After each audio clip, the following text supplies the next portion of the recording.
ছোটবেলা থেকে আসলে অভিনয় সাকিব ভাইকে দেখেই শিখেছি। ছোটবেলা থেকে দেখতাম যে আমার মা, বোন বা সবাই মানে বাড়ির সবাই দেখতাম সাকিব খানের সিনেমা দেখে। তখন আমাকে বলতো যে, "তোমার লোকটা কিছুটা সাকিব খানের মতো লাগে।" তো ওইখান থেকে আগ্রহটা আমাকে প্রকাশ করে যে, হ্যাঁ, সাকিব খানের মতো লাগে, তাহলে আমি একটু দেখি, ট্রাই করি। তো বাথরুমে এরপরে যখন দেখতাম যে সবার সামনে করতে লজ্জা ফিল হতো, তখন দেখতাম যে নিজে নিজে প্র্যাকটিস করতাম। তো একদিন হচ্ছে সোহেল ভাই আমার ওই যে একটা রুমের মধ্যে দেখলো, অনেক ভালো অভিনয় করছে। তখন থেকে ওই যে সৌমিত্র ঘোষ, ইমন দাদাকে দিয়ে শুরু হলো আর কি আমার জার্নি। যেহেতু আপনারা দেখতেই পাচ্ছেন আমি নাহারাপুর প্রোগ্রামে আসার পর হিরো নায়ক, যেহেতু এটা নামটা উঠেছে, তাহলে আমি ওই নায়কই থাকতে চাই। সেক্ষেত্রে যদি প্রযোজক বা পরিচালক আপনাকে মানে ভিলেনের চরিত্র আপনাকে অফার করে, কি করবেন?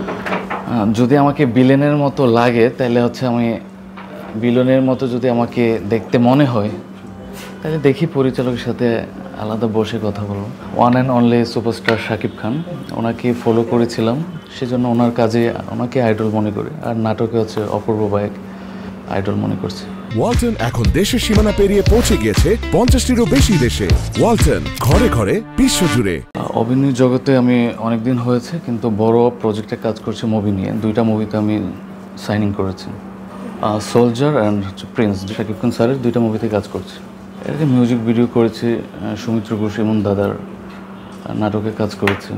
অবশ্যই এটা অনুভূতি অনেক ভালো। ছোটোবেলায় আমার মা পেটে নিয়ে ওনার মুভি দেখেছে, আর আমি এখন বড় হয়ে ওনার সাথে সামনাসামনি মুভি করবো, এটা অনেক ভালো। এটা মানে বলে বোঝানোর কোনো ভাষা নেই, স্বপ্নের থেকেও বেশি হয়ে গেছে।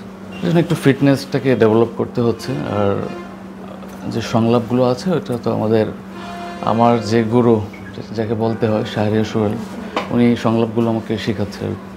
আর শীর্ষে না জেলে আমার এখানে কাজ করার কোনো আগ্রহ নেই। আমি যেহেতু অনেক পরিবারের সাপোর্ট না পেয়ে, মানে অনেক জট ঝামেলা পার করে এটাতে আমি পা রেখেছি। অবশ্য শীর্ষে যাওয়ার একটা প্ল্যানিং আছে আমার।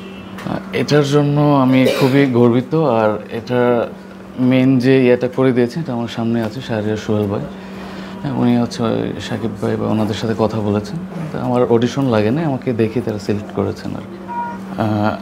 আমি নিজেকে অনেক গর্ববোধ করি, বিকজ হচ্ছে মানে আমি এত দ্রুত যে এত ভালো কাজ পাবো এটা আশা করিনি। মানে অনেক গর্ববোধ করি বিষয়টা। আজ পর্যন্ত আমি দেখি না যে ফার্স্ট শুটে গিয়ে কখনো মানুষ পেমেন্ট নিয়ে আসতে পারে। আলহামদুলিল্লাহ, আমি ফার্স্ট শুটে গিয়ে পেমেন্ট নিয়ে আসতে পেরেছি। আর সেটা ছিল আপনার সৌমিত্র ঘোষ, ইমন দাদা, মিউজিক ডিরেক্টর।